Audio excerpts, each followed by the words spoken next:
eng samarali ozish usuli hamda zararsiz ozish usuli bu to'g'ri ovqatlanish. Assalomu alaykum. Bugun sizlar bilan Ozempic ukoli haqida gaplashamiz. Sud jarayonlari, nimaga bu ukolga nafrat kuchayapti, nimaga bu ukol juda hayp bo'lyapti, Amerikada nimaga sud jarayonlari ketyapti, shularni ochiqlab o'tamiz va sizda mana shu 7 ta belgi bo'lsa, Ozempic ukolni to'xtatishingiz kerak bo'ladimi, yo'qmi, bilib olasiz. O'zi Ozempic nima? Ozempic bu semaglutid tarkibli GLP-1 gormoniga ta'sir qiluvchi peptid. Bu peptidning vazifasi ishtahani bo'g'ish, miya orqali ishtahani bloklash hamda motorikani, ichak sistemasini motorikasini pasaytirib, ovqat hazmini sekinlashtirish hisobiga, ovqat postupleniyasini kamaytirish hisobiga ishlaydigan dori. Bu peptidning birinchi ta'siri insulinga ta'sir qiladi, insulinni yaxshiroq ishlashiga ta'sir qiladi hamda ochlik va to'qlik gormonlarini joyiga qo'yishga yordam beradi. Shuni hisobiga biz ularni ozdirishda hamda qandli diabetni davolashda foydalanamiz. Qandli diabetda ovqatni kirishi kamayganligi hisobiga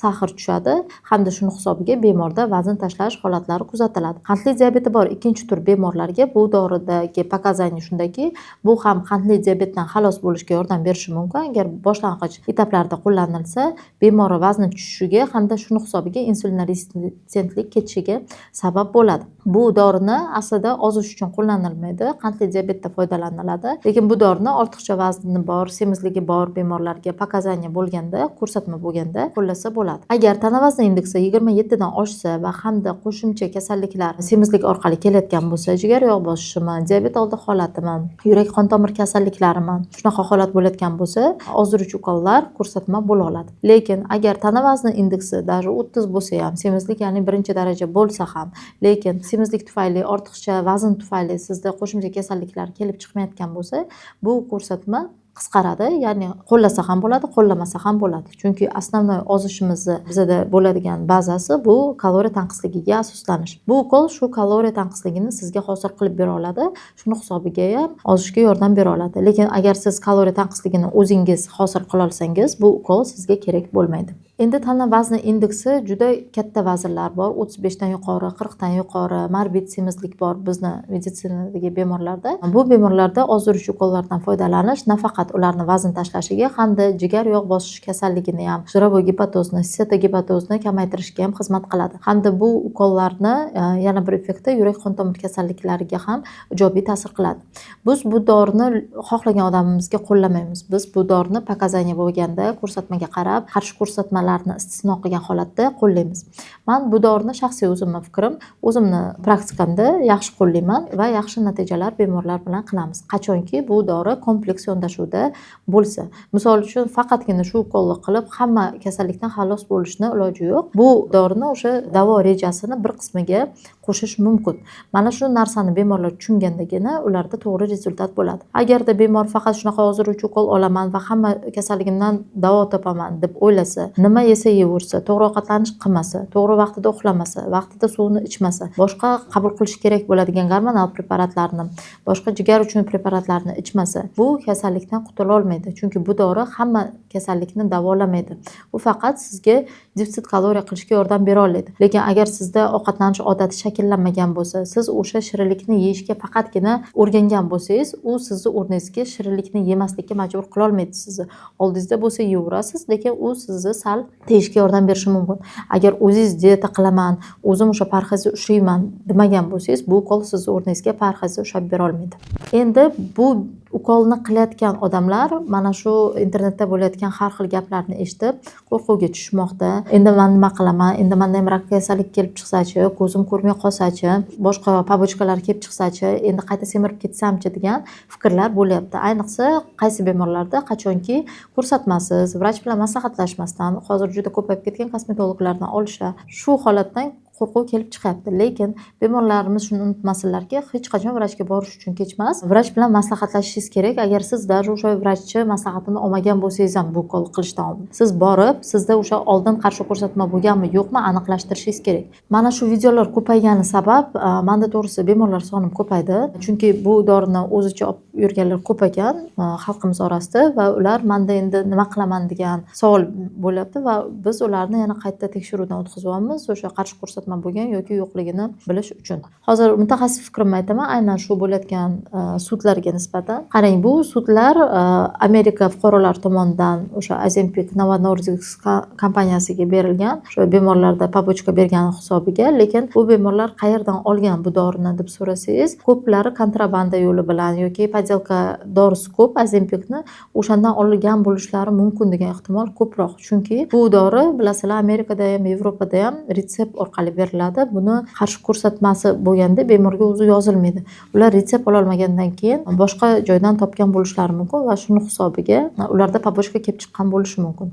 Qalqonsimon bez bilan unda rak chiqarar ekan degan gap birmuncha to'g'ri deb bilmayman, chunki bu tekshiruvlar odamlarda o'tkazilmagan. Bu faqat sichqonlarda o'tkazilgan va ularda shu narsa kuzatilgan ayrimlarida. Va biz shifokor sifatida bemorlarni tekshirganimizda juda kam holatlarda bu uchraydigan kasallik medulyarniy rak shitovidniy железы. U narsa исключать bo'lgandan keyin bu ukolni olish xavfli emas. O'zi podozrение bo'lganda bemorga o'zi ruxsat ham berilmaydi. Lekin bemorlarimiz ko'pchiligi meni buqog'imda tugunim bor, shuning uchun ham olmayman deyishadi, lekin bu gap noto'g'ri. Chunki tuguni bor bemorlarga agar biz qilmaydigan bo'lganimizda edi, biz hech kimga qilmasligimiz kerak edi. Chunki ayollarda juda ko'p tugunli buqoq ko'p uchraydi.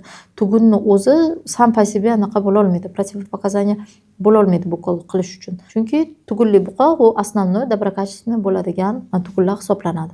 Faqat kalsitaniya analizi bizga kerak bo'ladi buni исключать qilish uchun. Buni ham bemor kelganda, bemor bilan ishlaganda qilinadigan ishlar. Keyingi ko'z ko'rlik paydo bo'lgani ilmiy tadqiqotlarda yo'q, lekin ko'ngillanishi, qusishlar bo'lishi mumkinligi ularni побочный effektida yozilgan. Agar bir kompaniya dori chiqarsa-da, uni побочный effektiga o'sha bo'lishi mumkin bo'lgan effektlarni yozib qo'ysa, unda ular uni sudga bera olmaydi, chunki bu o'sha qog'ozda yozilgan va bemor uni ko'rgan va vrach ham bundan xabardor bo'ladi. Lekin побочный effekt ko'payganda biz bemorga hayotiga ta'sir qilayotganini ko'rganimizda biz o'zimiz uni atmen qilamiz va bemorni nima deydi, jalba qilishga to'g'risini aytsam haqqi bo'lmaydi. Qanaqa holatda bo'lyapti sud, men 100% bilmayman, lekin ko'p aytayotgan gaplari haqiqatga unchalik ham to'g'ri kelmaydi. Men bilishim bo'yicha juda ham ko'p Ozempic podelkalar ko'p. Men yaqin oragacha ham faqat nima deydi, asl belgisi bor tovarlarni olishlarini bemorlarga aytganman. Podelka masini topishroq qiyin bo'lib qoldi, chunki ko'pchilik menga bemorlar olgani ham QR kodi yo'q ekan yoki boshqa ekan deb O'zbekistonda ham ko'p aytishdi. Shuning uchun ham hamma narsa faqat doriga bog'liq emas, uni qaysi yo'lda saqlash, qanday bizgacha yetib kelgan, saqlash qoidalariga rioya qilinganmi, shunga ham bog'liq bo'ladi-da, uni ta'sir mexanizmi. Endi agar sizda o'sha Ozempic, semaglutid tarkibli dorilar olib yurgan bo'lsangiz, sizda quyidagi 7 ta belgi bo'lsa, siz darhol dorini to'xtatishingiz kerak. Birinchisi, siz agar dorini to'xtatganingizda qayta semirayotgan bo'lsangiz, demak bu dori sizga to'g'ri kelmagan degan gap. Bu qachon to'g'ri bo'ladi? Agar siz ukolni olayotgan paytingizda o'zingiz sog'lom ovqatlanish qilib, defitsit kaloriyani o'zingiz yaratib, o'sha defitsit kaloriyaga sog'lom ovqatlanishga organizmingizni o'rgatib borishingiz. Agar siz faqat ukol hisobiga, ishtahangiz bo'g'ilgani hisobiga ovqat yemay qo'ygan bo'lsangiz, lekin ukol tugagandan keyin oldingi hayot tarzingizga qaytgan bo'lsangiz, samo собой siz vazn yana qo'shib ketasiz.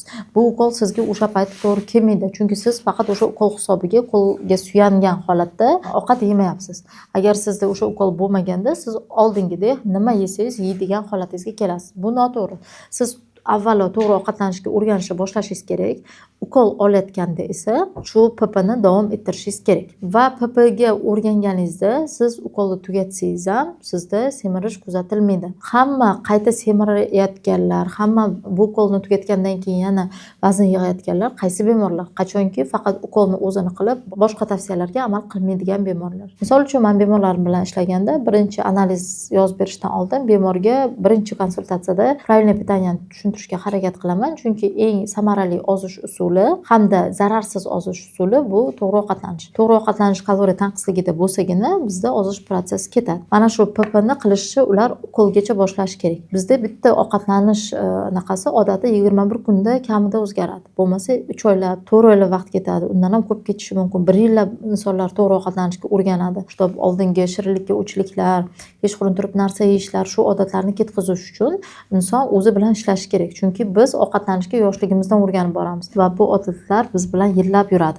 Bularni o'zgartirish birdaniga emas. Shuning uchun ham ukolni boshlashdan oldin odatlar haqida o'rganib chiqish kerak. O'zimizni samoanaliz qilishimiz kerak. Agar bizda yomon odatlarimiz ko'p bo'lsa, mana shu odatlar bizni semirtirgan bo'ladi aslida. Chunki o'shalar orqali biz ortiqcha kaloriya olgan bo'lamiz. Odatlaringiz qolaversa, Semavik yoki Ozempic ozdiruvchi ukollarni olaversangiz, ukol tugagandan keyin odatlaringiz siz bilan qoladi. Odat bilan ishlash eng ozishning birinchi qoidasi hisoblanadi. Ikkinchi belgi Ozempic ozdiruvchi ukollarni to'xtatish uchun bu agar sizda ko'ngillanish, qusish juda kuchli bo'lsa. Bu belgilarning bo'lishi tabiiy ham bo'lishi mumkin, lekin agar o'tib ketmasa, hayot sifatingizga ta'sir qilaversa, o'zingizni kunlik ishlaringizga ulgurmayotgan bo'lsangiz yoki bu pobochka effektlar tufayli sizni hayot tarzingiz buzilayotgan bo'lsa, vrach bilan maslahatlashasiz va bu doridan yo dozani kamaytirasiz yoki chiqib ketishga harakat qilasiz. Chunki bu nojo'ya ta'sirlar sizni hayotingizga ta'sir qilmasligi kerak. Ozdiruvchi ukollarni to'xtatish uchun uchinchi belgi bu mushak yo'qotish. Siz ozishdan oldin ko'pchilikka maslahat beramiz. Qancha vazn borligini, ortiqcha vazn borligini, qancha yog', qancha mushak borligini bioimpedansiya analizi orqali ko'rishingiz kerak. Buning uchun organizmda qancha mushak bor, qancha yog' bor va qancha yog'dan qutulish kerakligi kelib chiqadi. Bitta qog'ozda chiqarib beriladi. Mana shunga qarab ozishimiz kerak va kundalik yeydigan ovqatingizda oqsilingiz normada yeyilishi kerak. Chunki oqsil kamayib ketganda bizda vazn mushaklardan ketib qolishi mumkin. Semaglutid tarkibli ukollarni olganingizda sizda ishtaha bo'g'ilish hisobiga siz hamma narsadan o'zingizni cheklab qo'ymasdan oqsilni normangizda yeyishga harakat qilishingiz kerak. Shunda mushak ketib qolmaydi. Hamda ukollardan oldin boshlanishi kerak bo'lgan 10 ming qadamingiz sport bilan shug'ullanishingizda sizga silovoy nagruzkalar kerak bo'ladi. Chunki silovoy nagruzkadan bizga mushak keladi. Mushakdan ketib qolgan vaznni bizga to'g'risini aytsam foydasi yo'q. Chunki tarozida vazn ketgani bilan bizni sog'lig'imizga u sog'liq qo'shmaydi. 4-belgi, agar sizda ortiqcha vazn, umuman vazn qimirlamayotgan bo'lsa yoki bu doridan effekt ko'rmayapman deyotgan bo'lsangiz, unda vrach bilan maslahatlashasiz. Lekin shu narsani bilishingiz kerak, ozdiruvchi ukollarni ta'sirini 3 oyda bila olasiz. Misol uchun 3 oyda siz -5% oldingi vazningizdan ketgan bo'lsa sizda, demak bu dori ishlayotgan bo'ladi. 0,25 dozani 4 hafta olishingiz kerak, 0,5 dozani 4 hafta olishingiz kerak va 3-oydan 1 grammdan olishingiz kerak. Mana shu 1 grammi sizga ozdiruvchi doza hisoblanadi. 0,25 bilan 0,5 doza esa organizmni ko'niktirib boruvchi doza. Bu payti ozmasangiz ham norma hisoblanadi. Bu ukolni to'xtatishingiz uchun 5-sabab bu o't pufagidagi toshlar hisoblanadi. Lekin bu toshlarni razmeri ham ahamiyatga ega. Misol uchun toshlar razmeri 5-7 millimetrdan kichkina bo'lsa, ya'ni qum holatida bo'lsa, bularni o't qopi yo'liga tiqilish xavfi yuqori bo'ladi. Chunki o't yo'lini qalinligi 5-7 millimetr bo'ladi. Agar bundan katta tosh bo'ladigan bo'lsa va u ham o't yo'liga yaqinroq turgan bo'lsa, bu ukolni qilish tavsiya qilinmaydi. Agar kichkina toshlar bo'lsa, uni tiqilish xavfi yuqori bo'lgani uchun bemorga qarshi ko'rsatma hisoblanadi. Agar olayotgan paytida o't yo'lida pristup beradigan bo'lsa, bu ukol darhol to'xtatilishi kerak. Hamda bu ukolni olishdan oldin check-updan o'tilganda hamma vrach buni tekshiradi va mana shu toshlar qarshi ko'rsatma bo'lib xizmat qiladi. Chunki ozdiruvchi ukollarda uzoq vaqt ovqat yemay qo'yadi bir xil bemorlar, lekin aslida hamma bemorga tavsiya qilinadi har 4-5 soatda ovqatlanish. Agar uzoq vaqt o'tib ketsa, o'sha o't qopidagi toshlar silishi mumkin va og'riq berishi mumkin. Bu ukolni to'xtatishingiz uchun 6-sabab bu buyraklarda suvsizlanish, qusish hisobiga bo'lishi mumkin. Misol uchun bu ukol qustirsa, unda foydali mikroelementlar chiqib ketadi. Mikroelementlar chiqib ketganda suvsizlanish kuchayishi mumkin. Hamda shu narsa organizmga katta zarar beradi. Va oxirgi 7-belgi bu kuchli qorin sohasidagi og'riq. Bu pankreatit belgisi bo'lishi mumkin. Mana hech qaysi ukol yozgan bemorimda bunaqa bo'lmagan. Agar sizda bu ukolni olganda qattiq qorin og'rig'i paydo bo'layotgan bo'lsa, darhol shifokorga borishingiz kerak, chunki bu pankreatit obostreniyasi bo'ladi va sizga vrach tavsiyasiga ko'ra dorilar yoziladi. Demak, Ozempic bu sehrli dori emas, u to'g'ri bemorda to'g'ri nazorat bilangina ishlaydi. Agar sizlarda ham shunaqa muammolar bo'lsa, mana shu ukolni olayotgan bo'lsangiz va vrachingiz bo'lmasa, hamda bu ukol bilan qanaqadir muammo bo'layotgan bo'lsa yoki umuman ozish uchun savollaringiz bo'lsa, pastdagi havola orqali konsultatsiyaga yoziling. Mana shunday foydali videolarni yana ko'rmoqchi bo'lsangiz, sahifamizga obuna bo'ling va keyingi videolarimizni kuting.